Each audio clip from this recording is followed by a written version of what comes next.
कल एक गुड़गांव से एक बहन जी आई थी। वो एक बात कर रही थी कि गुरुजी,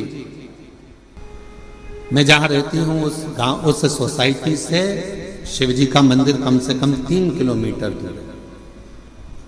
अब मैं रोज बेटे से कहूं कि मुझे तो 3 किलोमीटर दूर मंदिर लेकर जा, ले जाएगा क्या? अरे बोलो तो जम के। मैं अपने पति से कहूं कि तू 3 किलोमीटर दूर मुझे मंदिर लेकर चल, रोज रोज ले जाएगा क्या? अभी हम आ रहे थे, इसके 1 घंटे पहले यहाँ पर हमारे, हम जहाँ रहते कक्ष में, उसके बाहर एक माताजी बात कर रही थी दूसरी माताजी से। कहे कि मैं तो मेरे पति को बोलकर साथ में लेकर आई हूं कि अपन केवल आधा घंटा की कथा सुनेंगे, उसके बाद आ जाएंगे। हम कल से आए हैं और कल हमारा पति यहाँ आया और कहने लगा चल अपन यहाँ से फिर चलते हैं, चल चल चल।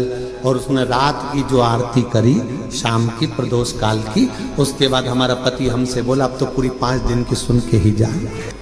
तो माताजी ने पूछा नोएडा वाली ने कि गुरुदेव ये बताओ कि हम 3 किलोमीटर दूर ना बेटा लेकर जाए, 3 किलोमीटर दूर ना हमें हमारा पति लेकर जाए, 3 किलोमीटर दूर बिना मैं साधन के जा नहीं सकती, और नीचे उतर के इतनी ट्रैफिक में जाऊं और कुछ हो जाए, शरीर को कोई ठोकर मार जाए, टल्ला देकर चले जाए, शरीर में कष्ट हो जाए, तो फिर मंदिर कैसे जाऊं? अब आप बताओ, आप कहते हो सारी समस्या का हल है 1 लोटा जल। अब ये समस्या भी मेरी मिटा,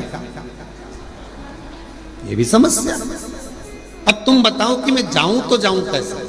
तो हमने कहा मां, शिव पुराण की कथा कहती है जब तक शरीर चले तब तक भगवान के मंदिर जाकर 1 लोटा जल चढ़ाओ, और जब तुम्हारा शरीर ही इतना भारी हो गया, चल नहीं पाती हो, जा नहीं पाती हो, तो फिर एक काम करो, अपने घर के अंदर जो शिवलिंग है उस शिवलिंग पर जल चढ़ाओ और बाबा से प्रार्थना करो कि मेरे इस जल को महाकाल राजा तू स्वीकार करना, मेरे इस जल को काशी विश्वनाथ तू स्वीकार करना, मेरे इस जल को बाबा वैद्यनाथ तुम स्वीकार करना, मेरे इस जल को हे कृष्णेश्वर नाथ तुम स्वीकार करना। वो स्वीकार करे। बचपन में बच्चा सोया रहता है, माँ और बाप को उस बच्चे के पास आना पड़ता है। बच्चा जब बड़ा हो जाता है, उसे भूख लगती है, प्यास लगती है, तो वो अपने माता पिता के पास आता है।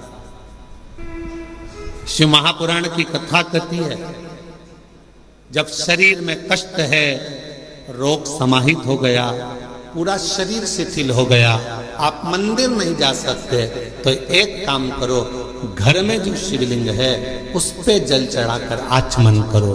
और अगर इतना भी नहीं चल सकते हो तो पलंग पर भी अगर पड़े हुए हो तो मानसिक पूजन करो। आज मैंने भोलेनाथ जी को जल चढ़ा दिया है, बाबा मैंने आपका जल चढ़ा हुआ पी लिया है।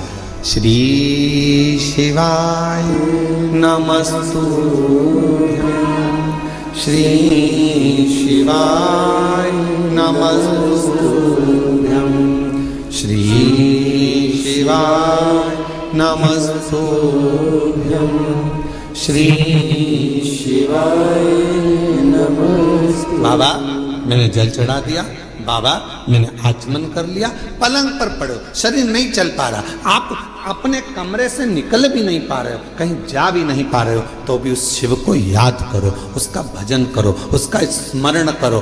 तुम नहीं जा सकते तो क्या हुआ, तुम्हारे भक्ति के बल से एक दिन कुबेरेश्वर बाबा तुम्हारे दरवाजे तक जरूर पहुंचेगा, तुम्हारे घर तक जरूर पहुंचेगा। आप जाओ उस तक।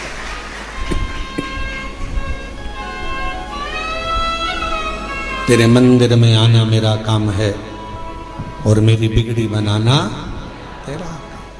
तेरी चौखट तक मैं आ ही गया, मुझे दर्श दिखाना तेरा।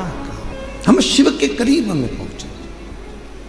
जरूरी नहीं कि आप मंदिर तक जाएंगे, जरूरी यह है कि आपका विश्वास, आपकी दृढ़ता, आपकी श्रद्धा, आपका भरोसा एक ना एक दिन मेरे कुबेरेश्वर बाबा को तुम्हारे घर तक लेकर जरूर आएगा, तुम्हारे दरवाजे तक जरूर आएगा।